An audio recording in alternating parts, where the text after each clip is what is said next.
Hello guys, ഇന്നൊരു പായസം ഉണ്ടാക്കുകയാണ്. ഇന്ന് എൻ്റെ ചേച്ചിയുടെ പിറന്നാളായതുകൊണ്ട് തന്നെ ഇന്ന് സ്പെഷ്യലായിട്ട് കുറച്ച് പായസം വെക്കാമെന്ന് കരുതി. വേറൊന്നും സ്പെഷ്യലായിട്ടൊന്നും ഉണ്ടാക്കിയിട്ടില്ല, സദ്യ കാര്യങ്ങളൊന്നും. അപ്പോൾ ജസ്റ്റ് ഒന്ന് പായസമെങ്കിലും വെക്കാമെന്ന് കരുതി. അങ്ങനെ പാൽപ്പായസം റെഡിയാക്കാൻ വേണ്ടിയുള്ള സാധനങ്ങൾ: അണ്ടിപ്പരിപ്പ്, മുന്തിരിങ്ങ, ഏലയ്ക്ക, പഞ്ചസാര, സേമിയൊക്കെ എടുത്തിട്ടുണ്ട്. സേമിയ നമ്മൾ മേടിച്ചത് റോസ്റ്റഡ് ആയിട്ടുള്ളതാണ്, അതുകൊണ്ട് റോസ്റ്റ് ചെയ്യേണ്ടി വന്നിട്ടില്ല. നന്നായിട്ട് നല്ല ഗോൾഡൻ കളറിൽ ബ്രൗൺ ആയിട്ടുണ്ട്.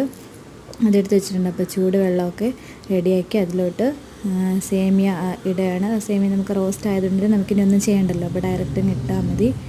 അതിലിട്ടിട്ട് നന്നായിട്ട് വേവിച്ചെടുക്കുകയാണ്. ഒട്ടും പ്രതീക്ഷിക്കാണ് പായസം ഉണ്ടാക്കാമെന്ന് തീരുമാനിച്ചത്. അങ്ങനെ അതിലോട്ട് കുറച്ച് പഞ്ചസാരയൊക്കെ ഇട്ടു, നന്നായിട്ട് ഇളക്കി കൊടുത്തിട്ടുണ്ട്.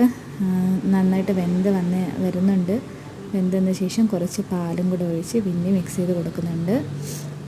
സാധാരണ എല്ലാവരും വയ്ക്കും പോലെ തന്നെയാണ് ചെയ്യുന്നത്, സ്പെഷ്യലായിട്ടൊന്നും ചേർക്കുന്നൊന്നുമില്ല. ശേഷം കുറച്ച് നെയ്യിൽ മറ്റേ അണ്ടിപ്പരിപ്പ്, കിസ്മിസ് ഐറ്റംസ് ഉണ്ടല്ലോ, ഏലയ്ക്ക, മുന്തിരിങ്ങ, അതെല്ലാം നെയ്യിൽ വറുത്തെടുക്കാൻ പോവുകയാണ്. നെയ്യ് ഒഴിച്ച് കൊടുത്തിട്ടുണ്ട്. നെയ്യ് ചൂടായ ശേഷം അണ്ടിപ്പരിപ്പും മുന്തിരിയും ഏലയ്ക്ക ഇട്ട് കൊടുക്കുന്നുണ്ട്. ഏലയ്ക്കല്ല, മുന്തിരി അണ്ടിപ്പരിപ്പ് മാത്രം ഇട്ട് കൊടുക്കുന്നുണ്ട്. അങ്ങനെ അതൊന്ന് ജസ്റ്റ് ബ്രൗൺ ഷെയ്ഡ് ആകുമ്പോഴത്തേക്കും നമ്മുടെ മാറ്റി വെച്ചിരിക്കുന്ന പായസത്തിലേക്ക് ചേർത്ത് കൊടുക്കും. ശേഷം ലാസ്റ്റാണ് നമ്മുടെ ഏലക്കാപ്പൊടി. ഇതെല്ലാം കൂടെ മിക്സ് ചെയ്ത് ലാസ്റ്റാണ് നമ്മുടെ ഏലക്കാപ്പൊടിയും കൂടെ ചേർത്ത് നല്ല കുറുകുറാന്നുള്ള പായസം. നമ്മൾ കുറച്ച് ലൂസായിട്ടല്ല, കുറച്ച് കട്ടിക്ക് തന്നെയാണ് വെച്ചത്. നമ്മുടെ പായസം ഇവിടെ റെഡി ആയിട്ടുണ്ട്.